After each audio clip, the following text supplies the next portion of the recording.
La santé et le bien-être, c'est sur Europe 1 et nous sommes avec vous depuis 15 heures, toujours à mes côtés, le docteur Jimmy Mohamed. Et pour cette dernière séquence de l'émission, nous sommes rejoints par Catherine Blanc, comme tous les jours. Catherine Blanc, notre sexologue et psychanalyste. Bonjour Catherine. Bonjour Mélanie, bonjour Jimmy. Ça va, le week-end a été bon ? Écoutez, délicieux. Avec le soleil qui rentrait par les fenêtres, c'était merveilleux. Voilà. C'était un bain de soleil, un bain de lumière, un bain d'espoir. Super, on a besoin de ça. Alors Catherine, aujourd'hui, il y a quelqu'un d'autre qui a besoin de vous. C'est Judith qui nous a écrit. Je vais vous lire sa question. Pendant le confinement, nous échangeons des sextos particulièrement hautes à distance avec mon copain. Avec le temps, la frustration monte. Je m'inquiète quant à nos retrouvailles au déconfinement, car d'ordinaire, il n'est pas chaud lapin. J'ai peur d'être déçue. Qu'en pensez-vous, Catherine? Alors bon, je sais pas trop quoi vous demander. Si c'est quoi le but d'envoyer des SMS comme ça à son copain depuis toujours? Enfin, je sais pas. Écoutez, je pense que c'est vrai que dans cette période de confinement se pose la question de la distance, de la difficulté de faire avec la distance, du besoin d'animer la relation pour se dire qu'elle existe toujours, puisque il est difficile de se raconter sinon au téléphone des tas de choses formidables qui nous sont arrivées, parce que confinés chez nous, il ne nous arrive pas grand-chose. Voilà, donc à part dire j'ai cuisiné ceci, j'ai cuisiné cela, je me suis couché tard ou j'ai vu tel film, on tourne vite en rond, moins d'avoir une activité professionnelle intense ou des lectures importantes. Mais sinon c'est assez pauvre. Donc évidemment que les couples ont besoin de créer du mouvement dans leurs élans. Donc une fois qu'on s'est dit je t'aime une fois, deux fois, trois fois, tu me manques une fois, deux fois, trois fois, finalement on s'est organisé. Voilà, exactement. Donc du coup on fait un peu plus dans le opérationnel, dans le sexe virtuel. Donc on se raconte de la sexualité, on se parle de la sexualité, éventuellement oui, c'est vrai, parce qu'en même temps je fais ma maline, mais moi j'ai mon mari avec moi, hein, donc j'ai pas de problème. Je lui envoie pas des SMS, mais c'était sextos qui apparaissent dans ce couple là, comme elle le dit Judith. Voilà, c'est vraiment lié à l'abstinence, au manque physique. C'est surtout pour dire qu'on est encore, nos corps existent, puisque pendant ce temps de distance, il n'y a plus les corps.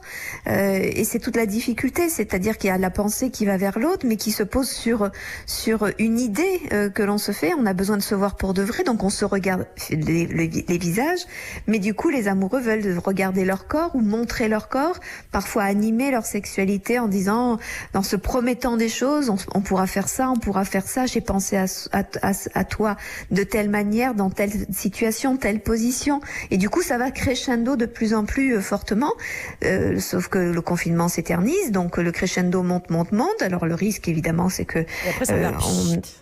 Voilà, c'est surtout que, effectivement, parce qu'on peut se dire qu'au bout d'un moment, on sera allé beaucoup plus loin que ce qu'on est capable de porter potentiellement. Et évidemment que dans la distance, les inhibitions qui se faisaient quand on était face à face peuvent tout d'un coup ne pas se faire. C'est pas le cas de tous les couples. D'autres, au contraire, s'inhibent dans la distance parce qu'ils manquent de sécurité. Mais d'autres, au contraire, vont se la jouer plus joli cœur qu'ils ne se permettraient d'être dans la réalité dès qu'ils seront dans un face-à-face, face au regard de l'autre, et dans un devoir de mettre en place les choses. Il y a une marge, un peu comme dans le rêve, il y a une marge entre ce que nous rêvons et les capacités physiques ou les capacités émotionnelles et érotiques qui sont réellement les nôtres.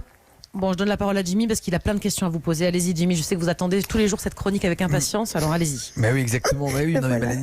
Mélanie fait semblant de pas comprendre, ou elle fait la confuse. Mais ce qu'elle n'ose pas vous demander, Catherine, c'est est-ce que ce genre de texto, c'est réservé aux petits jeunes comme Benjamin Lévesque qui adore faire ça, sans trahir de secret médical, ou est-ce que même elle pourrait faire ça avec son mari évidemment, ou c'est que vraiment pour les petits ados, les prépubères ou les jeunes, hein, comme vous, les petits jeunes de 20 ans.